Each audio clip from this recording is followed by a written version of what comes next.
कुछ लोग जगह ही इन धर्म जोड़ के देखने लग रहे हैं। धर्म का कोई मतलब नहीं होता। हम फौजियों के साथ कोई धर्म नहीं होता, हमारी कोई राजनीति नहीं होती, हमारे एक ही धर्म है, सैनिक बस। आजकल कोई हिंदू आपस में नहीं लड़ता क्या?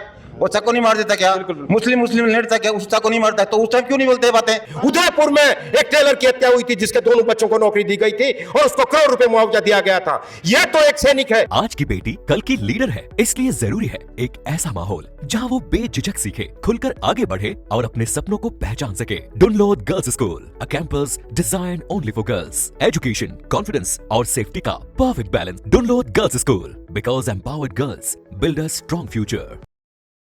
हेलो जी, नमस्कार। मेरा नाम है पंकज और थे देख रहे हो झलको झुंझुनू जिले का बामणवास गांव की बा घटना जो कोई छानी को नहीं कोई छुपी को है। और 29 तारीख की बारात जो अपने रिटायर्ड फौजी है उदयवीर सिंह जी बन को कत्ल हुए हो। गांव को ही एक युवक मोहम्मद अकरम नाम को युवक हो जो छुर्रो मार के बन की हत्या ही जगह करी ही। और बिका बाद में ग्रामीण काफ़ी आक्रोश आयो हो और NH 11 पर बड़ा धरनो दियो हो। और बिका बाद में प्रशासन की कार्रवाई हुई, गिरफ्तारी हुई भी अकरम की और घर पर बुलडोजर चलो। लेकिन समाज की कुछ मांगा ही, गांव की कुछ मांगा ही, परिवार की कुछ मांगा ही और जितना भी फौजी भाई ही बढ़ के भी मांग ही परिवार के लिए और भी मांगने ही लेके आज सारा फौजी भाई पूरे इकट्ठा होया ही कि पूरा मामलो है कि बातचीत है। वीडियो लास्ट तक देखना है, शेयर जरूर करना है। मैं कैप्टन ताराचंद नूनिया, जिला अध्यक्ष एक्सर्विस में लीग झुंझुनू। आज हमारे जितने भी जयपुर से हमारे जनरल रेपसाल साहब राजस्थान लीग के अध्यक्ष से और हमारे पूर्व अध्यक्ष लेफ्टिनेंट सतपाल कटेवा और हमारे जनरल सुभाष चंद्र जी और कर्नल शौकत अली और हमारे पूरे सैनिक जितने भी हैं संघ जितने भी सब आए यहाँ पर। और ये जो मृतक है उदयवीर सिंह, इनको सांत्वना दी और श्रद्धांजलि दी है और उनको पूरा आश्वासन दिया है कि जो भी कार्रवाई हमसे होगी, जितना भी एफर्ट, जितना भी कोशिश हमारी से होगी, चाहे फाइनेंशियली हो चाहे मैन पावर की, हम पूरी तौर उसकी मेहनत करेंगे। और उनको नंबर दे दिए हमने और जब भी उनको जरूरत पड़ेगी तो हमसे कोऑर्डिनेट करेंगे। जो घटना घटी है इनके नजरों जो पूर्व फौजी भाई के नजरों देख रहे हैं, ये तो जो भी देखते हैं गलत है घटना गलत घटी है। ऐसा कभी नहीं, इतना ज्यादा इसको मारना नहीं चाहिए, इसको जान से नहीं मारना चाहिए था। आपस में बात होता है, वो इतना सीरियस नहीं होना चाहिए था। कुछ लोग जगह ही इन धर्म जोड़ के देखने लग रहे हैं। धर्म का कोई मतलब नहीं होता। हम फौजियों के साथ कोई धर्म नहीं होता, हमारी कोई राजनीति नहीं होती, हमारे एक ही धर्म है, सैनिक बस। ये जो देखते हैं हिंदू मुस्लिम को बात करते हैं वो गलत है, वो काम बिगाड़ने के लिए करते हैं, वो काम ऐसा नहीं है, करना भी नहीं चाहिए। क्यों आजकल कोई हिंदू आपस में नहीं लड़ता क्या? वो को नहीं मार देता क्या? मुस्लिम नहीं लड़ता क्या? उस को नहीं मारता, तो उस टाइम क्यों नहीं बोलते बातें? जब हिंदू मुसलमान केस होता है क्यों ऐसे बात आती है? कोई नहीं है, कोई हिंदू मुस्लिम नहीं है, गलत है। मैं ये सबको बताना चाहता हूँ इस माध्यम से कि यहाँ कोई धर्म नहीं है। अपनो झुंझुनू शहर तो वो शहर है, शेखावाटी तो बा जगह है जड़े रग रग में और देश के प्रति आपने समर्पित आप। हाँ। लेकिन फिर क्यों होता जा रही हो, क्या लाग रही है कि धीरे धीरे यो के टाइम आता जा रही है कि क्राइम बढ़ता जा रहे हैं? ये तो है कि जनता जो पढ़ी लिखी होगी, नौकरी उनको मिलती नहीं है, शराब का पियम ज्यादा करते हैं, मोबाइल देखते रहते हैं, जो खुराफाती दिमाग में आती है, उनके डेली खुराफाती दिमाग में आती है। ये शराब जो पीते हैं ना या से टेके बैठ के, ये सब गड़बड़ करिए। और उस दिन भी घटना हुआ शराब की वजह से, उन्होंने शराब पिया हुआ था, वो उसने शराब के नशे में घटना घटी है। हम फौजी आदमी हैं जी, और फौजी देश की सेवा के लिए कुर्बानी देता है जी बिल्कुल। लेकिन यहाँ आने के बाद में जो है वो सुरक्षित नहीं है। इसे घटिया काम क्या हो सकता है? हम जो भी ये कार्रवाई हुई है इसकी घोर निंदा करते हैं पूरे क्षेत्रीय एसोसिएशन की तरफ से जी। और हमारी जो परिवार के साथ में जो कानूनी प्रक्रिया है उसके लिए हम तत्पर तैयार रहेंगे और कभी भी इनको अकेलापन महसूस नहीं होने देंगे। उसके बाद में जो परिवार के जब एक सिविलियन आदमी को मारने के बाद में उसको 2 करोड़ रुपए दिए जा सकते हैं जी, और इस सैनिक को मारने के बाद में जो है जो मदद होनी चाहिए, तो जो परिवार की मांग है वो परिवार के एक सदस्य को नौकरी और इस परिवार को जो है गवर्नमेंट की तरफ से ऐड मिलना जरूरी है।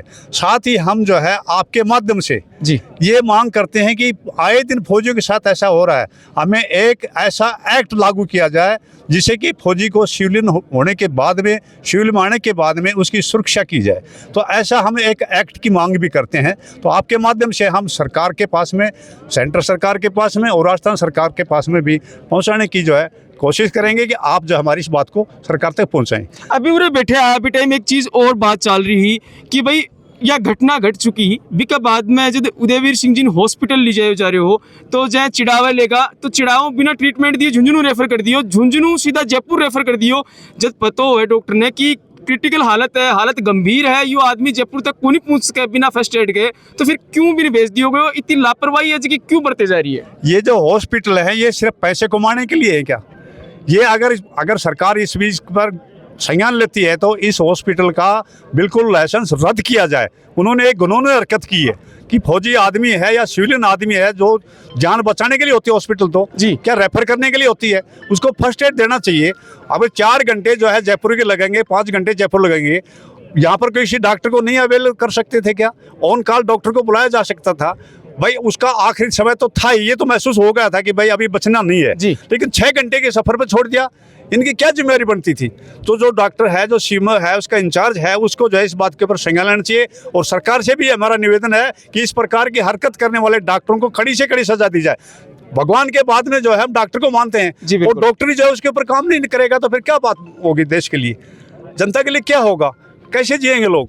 तो मेरी जो है यही बात है कि सरकार भी इसके ऊपर भी ध्यान दे कि जो है इतनी बढ़िया हॉस्पिटल में के अंदर गए, जिले की सबसे बड़ी हॉस्पिटल है, क्या वहाँ ट्रीटमेंट नहीं हो सकता था?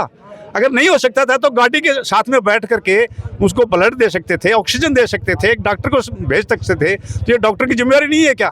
उस हॉस्पिटल की जिम्मेदारी नहीं है क्या? जी। तो ये जो है संज्ञान में लाया जाए। ये बहुत ही घटिया काम हुआ है अगर इस ट्रीटमेंट नहीं दिया तो। समाज के लिए ये एक बहुत ही निर्मम दर्दनाक है, और वो भी एक फौजी के साथ इस ढंग से जो उनकी मृत्यु की गई है, जिन्होंने देश के लिए अपने 20 साल दिए, अपनी पूरी जवानी कुर्बानी की, उस परिवार के साथ इतना बड़ा अन्याय हुआ है। इसके लिए हम 350 किलोमीटर से चल के आए हैं। आज राजस्थान के सैनिक हर एक जिले से दूर दूर से यहाँ आए हैं और वो ये जताने आए हैं कि हम उदयवीर सिंह जी के परिवार के साथ खड़े हैं और कंधे से कंधा मिला के खड़े हैं। अगर सरकार उदयवीर सिंह जी के परिवार को, उनके बच्चों को नौकरी दे और उनको 1 करोड़ रुपए का मुआवजा दे, अगर सरकार ऐसा नहीं करती है तो हम सरकार इसके लिए हमें चाहे जो कुछ करना पड़े, हम जो है सैनिक हैं, अनुशासित हैं, हम अपना मांग अनुशासन के दायरे में रखते हैं। लेकिन अगर सरकार नहीं सुनेगी तो हमें मालूम है उदयपुर में एक टेलर की हत्या हुई थी जिसके दोनों बच्चों को नौकरी दी गई थी और उसको करोड़ रुपए मुआवजा दिया गया था।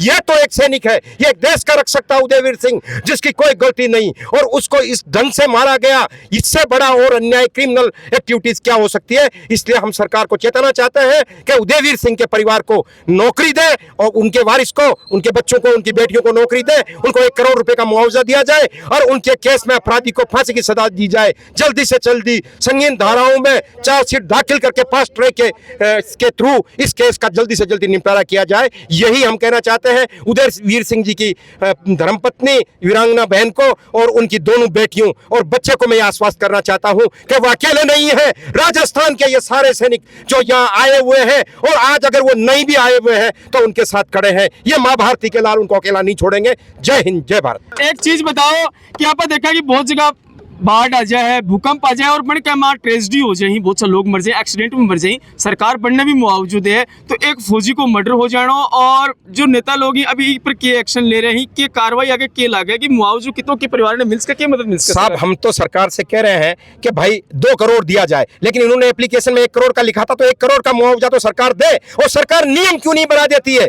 यहाँ पे हमारे प्रदेश में SC/ST एक्ट है, तो मैं कहता हूँ हमने पहले भी कई बार राजस्थान सरकार से मांग की है, चाहे पूर्ववर्ती कांग्रेस सरकार हो चाहे वर्तमान सरकार हो, कि सैनिकों के लिए एक स्पेशल एक्ट बनाया जाए। अगर उनके साथ कोई ज्यादती दुर्व्यवहार होता है तो उस एक्ट के थ्रू उसका फैसला हो। तो हमारा सरकार से निवेदन है कि सैनिकों के लिए एक स्पेशल एक्ट बनाया जाए ताकि सैनिकों के साथ ऐसी ज्यादतियां कभी भी ना हो। यही हमारी सरकार से निवेदन है। और ऐसे मामलों में, दुर्घटनाओं में और ऐसू में भी सरकार कंपेंसेशन देती है। तो एक जो है देश का प्रहरी, एक देश का रक्षक जो इन्फेंट्री में जिसने 20 साल सेवा की, जो -40 में जिसकी हड्डियां गलने वाली सर्दी और 42 के टेम्परेचर, 52 के टेम्परेचर में जहां आग जलने वाली में जो ड्यूटी की है, उस सैनिक के परिवार के साथ, उसके साथ इतना बड़ा अन्याय हुआ, तो सरकार इसमें नियम क्यों नहीं बदल सकती? सरकार तो जो चाहे वो कर सकती है। बाढ़ रात में देती है, काल रात में देती है और प्राकृतिक विपदाओं में भी देती है और किसी बस के एक्सीडेंट में भी देती है। तो ये तो उससे सबसे प्रायोरिटी में सबसे ऊपर आता है। ऐसे केस में सरकार को जागना चाहिए और स्वतः ही सरकार को संज्ञान लेकर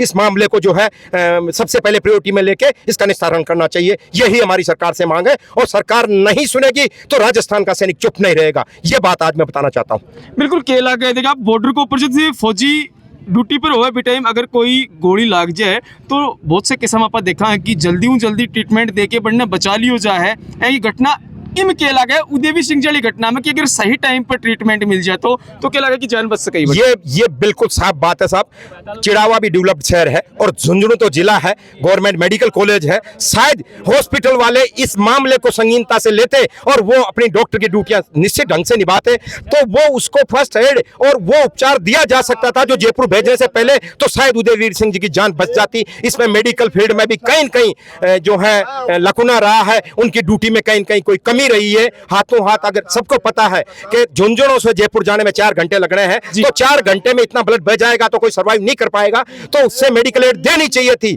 और ये मेडिकल विभाग के लिए सोचनीय बात है और उनके खिलाफ भी कार्रवाई करनी चाहिए कि उनको जो है एक सैनिक को जो है इस ढंग से जयपुर ले जाओ, रेफर कर दिया। हाँ, उसको प्राथमिक ट्रीटमेंट देते, उसको इतना कर देते कि वो जयपुर जा सकता। तो ये जो है मेडिकल विभाग की भी कमी रही है। इसके ऊपर भी हम झुंझुनू कलेक्टर से निवेदन करना चाहेंगे कि इनकी जांच करवाए और मेडिकल में कौन क्या दोषी रहा है उनको भी जो है इसके दायरे में लिया जाए। क्या लगा है एक फौजी पूरा जीवन यापन करते हैं, आपकी जिंदगी बिताते हैं बॉर्डर के ऊपर, और फिर जब वो पूरी सर्विस होने के बाद में गांव में आवे देखा परिवार के साथ अपनों बाकी को जीवन यापन करांगा और इस तरह की घटना घट जाए है तो शायद वो आपकी पूरी जिंदगी सही से जी भी कौन पावा है। और अहिया की निर्मम हत्या जी के बारे में आप शब्द ही जगह कम पड़ जाए, थारा ओपिनियन के ही तारी राय की ही मामले लेके कि वो जो घटनाक्रम पूरा हुआ पिछले 5-6 दिनों से देख रहे हो लगातार, थारा ओपिनियन के ही थारी राय की ही कमेंट बॉक्स में कमेंट करके जरूर बताओगा। फिर मिलाएं एक नई अपडेट के साथ, तब तक के लिए राम राम, जय भारत।